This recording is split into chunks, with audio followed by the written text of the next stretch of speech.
Pada Sabtu 30 Mei pagi, sebuah villa Toraja Bambu di Jalan Umpang Sari, Labuan Said Pecatu Kuta Selatan terbakar hebat. Akibatnya sebanyak 6 unit bangunan yang ada di villa tersebut ludes terbakar.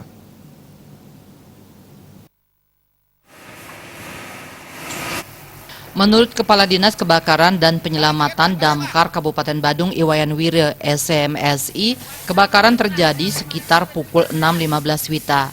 Petugas pemadam kebakaran mendapat informasi terkait kebakaran tersebut pada pukul 6.30 WITA. Atas informasi yang diterima, TRC, PB, BPBD Badung diturunkan ke lokasi kejadian kebakaran villa untuk melakukan asesmen dan kaji cepat di TKP.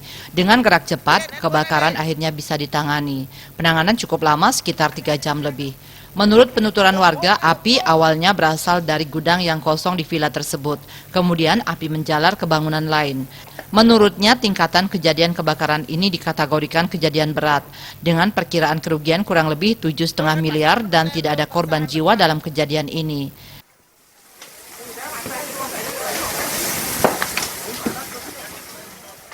Yudi Karnaidi, Bali Pos melaporkan.